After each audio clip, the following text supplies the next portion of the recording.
Hi అండి, అందరూ బాగున్నారా? మేము కూడా బాగున్నామండి. మీరందరూ బాగుండాలని కోరుకుంటున్నాను. నేనైతే సండే అండి ఈ విధంగా పూజ చేసుకున్నాను ఇంట్లో. సండే వచ్చి అమావాస్య వచ్చింది కదండి, ఆషాఢ అమావాస్య. అందుకే ఈ విధంగా పూజ చేసుకున్నాను. ఈ నిమ్మకాయలు నేను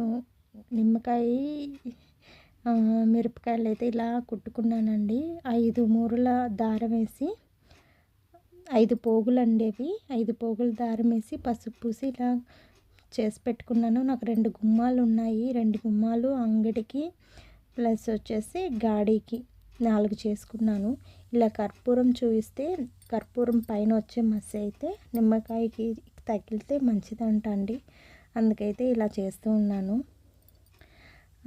ఇది వచ్చేసి ఈ నిమ్మకాయ వచ్చేసి వాకిటికాడ ఇది దిష్టికి తీనట్టుకండి. ఇది ఇలా చేసుకుంటే మనకి ఎటువంటి అనారోగ్యము, పిల్లలకి అనారోగ్యం ఉన్నా బాగవుతుందండి. ఏమంటే మనం ఇలా పూజ చేసుకున్నప్పుడు గుమ్మాన్ని ఎక్కడ పెడితే ఏ చెడు కీడు మన ఇంట్లోకి రాకుండా ఉన్ననాటికైతే ఇది ఒక యంత్రం లాంటిదండి. ఎప్పుడు అమావాస్య వచ్చినా అలా నెలకొకసారి అమావాస్య వస్తుంది కదండి, కంపల్సరీగా ఇలా కట్టుకుంటే మంచిదండి. మన మనసుకే చాలా పాజిటివ్ ఎనర్జీ ఇస్తుంది కంపల్సరీగా. పిల్లలు అనారోగ్యంతో ఉన్న ఇలాంటివి జరుగుతూ ఉంటాయి. అలాంటప్పుడు ఇది ఇలా కట్టుకుంటే చాలా అంటే చాలా మంచి జరుగుద్ది. మనకు చాలా పాజిటివ్ ఎనర్జీని అయితే కంపల్సరీగా ఇలా కట్టుకోవటం వల్ల మన మనసు కనిపిస్తుందండి. ఎంతమంది చెప్పినా మన మనసు వినదు. మనకి మనస్ఫూర్తిగా ఉన్నప్పుడే మన మనసు మాట వింటుంది. ఇలా నేనైతే గుమ్మానికైతే 9 మిరపకాయలు, 1 నిమ్మకాయ కట్టుకున్నానండి. మామూలుగా ఇదైతే 2 గుమ్మాలకి 9 మిరపకాయలు, 1 నిమ్మకాయ కట్టుకున్నాను. అంగటికి గాడికి అయితే 5 మిరపకాయలు, 1 నిమ్మకాయ కట్టుకున్నానండి. ఈ విధంగా కట్టుకోవటం వలన నరదిష్టి అయితే తగలదంట అండి. చాలా అంటే చాలా మంచిదంట. ఎప్పుడు ఇలా చేసేదాన్ని ఇంతకుముందు. అమావాస్య వదిలేదాన్నే కాదు. మా పిల్లలు చిన్నగా ఉన్నప్పుడు అయితే కంపల్సరీ కట్టేదాన్ని. అమావాస్య అయితే మా చెల్లెలు కూడా అడిగేవాళ్ళు, ఏమక్క ఈరోజు ఏమన్నా పండగ అని అడిగేవాళ్ళు అప్పుడు.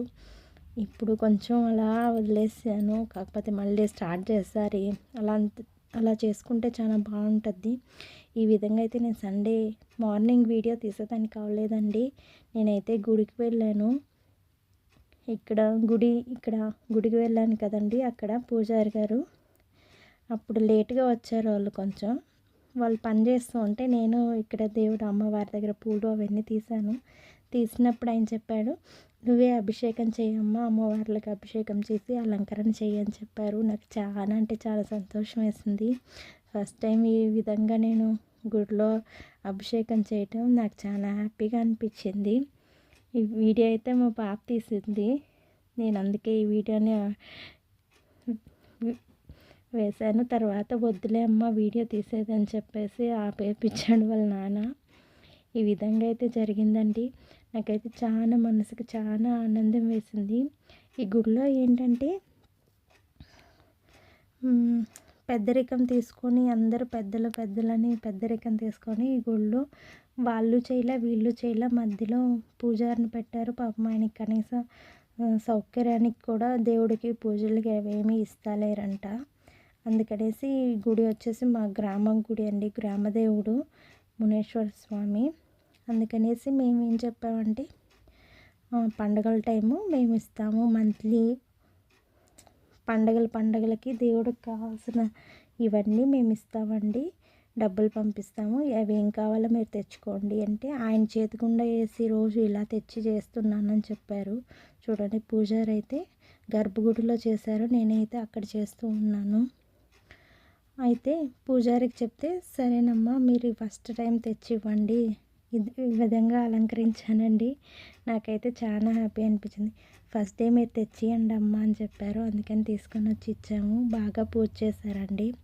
ఇది నర్రవాడ వెంగమామ తిరునాళ్ళ నుంచి మా అత్తయ్య తెచ్చిందండి. ఇది గాడికి కట్టినాటికి అప్పటించి వీలు కుదరలేదు. ఇప్పుడైతే కడుతున్నాను సైకిల్కి గాడికి. మన వీడియో చూసిన వాళ్ళందరికీ థ్యాంక్ యూ.